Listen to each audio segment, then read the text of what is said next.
In today's video, we're going to dive deeper into the concept of opening range breakouts, specifically studying three different markets. We'll take a look at a chart of the S&P 500, we'll compare and contrast that to a chart of the Qs, and we'll compare and contrast both of these ETF charts to a chart of Apple. Now the goal here is to apply our opening range breakout backtester, and once we apply that backtester, we'll keep the same exact settings and we'll see which of those three markets is the opening range breakout working a little bit better in. Now, if you're new to the opening range breakout and you're unfamiliar with any of the terms I talk about, be sure to watch the opening range breakout tutorial. I'll leave a link to this in the description box below.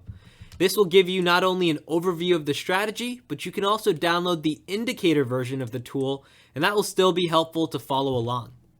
For all Volatility Box members, you can download the Opening Range Breakout Backtester, and that's going to be the tool that I'll use in today's video to give us some hard P&L stats along with win-loss rates, which we can use to get a better understanding of where the strategy is working more effectively. Now starting off, I have a chart here of the S&P 500, 5-minute, 30 days that we're going back, and I'll load in our ORB Backtester. Once I load that in, I'm going to make a few setting changes. I'll change our entry type from close above to wick touch, so it doesn't really matter what time frame chart we're using. We're looking for a simple opening range breakout here, above the levels or below the levels for a short. Our stop type that we'll start with is the half range stop, and for our target, we'll use a half range target as well. The actual range that we're looking for our opening range, the first 30 minutes, so that's 9:30 to 10 a.m. Eastern. And for our trade range in which we want the breakout to occur, that's the next 30-minute chunk after that. If I click OK, apply, we can now see a P&L chart down here below, or a P&L graph I should say, along with the backtester taking actual trades on our chart. The other thing you'll notice, we have labels up here, which make it nice and easy to tell the number of winners versus losers, both on the long side along with the short side. Now, right off the bat here, this strategy, using at least a half-range stop, half-range target, has not worked very well. We can see that with this very clear red P&L graph here down below. Now, if we dive a little bit deeper into the actual trades, 32 total breakouts. Out of those 32, 18 have been long side breakouts, 14 have been short side breakouts. The win rate on the short side breakouts is worse compared to the win rate on the long side breakout. But both are kind of close to that 50-50 mark, or even below 50-50 in the short side case, which means there's no strategy that's really calling out to us. There's nothing here that's 75% plus, anything like that.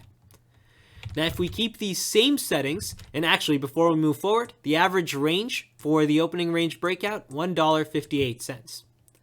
Now, if we compare and contrast this with the Qs, we can take a look at the P&L graph right away and see a very clear difference here. We see a little bit of green compared to all red on our charts. So the strategy has been working in periods of time inside of the Qs, but there's also been periods very clearly that the strategy hasn't worked. Inside of the Nasdaq, we've had a total of 30 breakouts. Out of those 30, 14 have been on the long side, 16 have been on the short side. Same idea here though, a pretty poor win rate across the board in both the long and short side. The average range there, $1.72 for that 30-minute section. Now let's compare and contrast. We've seen both S&P versus the Qs. We saw between those two the Qs. Now if we bring in our third market that we're going to take a look at, Apple, same exact settings, we can see a very clear difference here. Now the P&L graph right off the bat, very clearly green. If we dive a little bit into the stats, 23 total trades. Out of those 23, 13 have been on the long side, 9 winners there, 4 losers, so a 69% win rate, a little bit better compared to what we've been seeing so far. And on the short side, 5 winners, 5 losers, so a 50% win rate, not as great, but definitely at least at the 50% mark compared to what we saw in the S&P and the Qs. The average range here, 95 cents, which also gives you a little bit more context around what to expect for the actual opening range. And if you wanted to dive deeper into the actual trade report, you could do so right here, study some past trades, and get a better feel for how the opening range breakout has fared over time, at least over the past 30 days inside of Apple. So one more time, we started with the idea of backtesting the opening range breakout strategy using the same set of settings here, a simple half range stop, a half range target. As soon as we break either above or below the levels, the trade is a go. We used the first 30-minute range, and we compared 3 different markets here. Inside of the S&P, we saw the worst performance.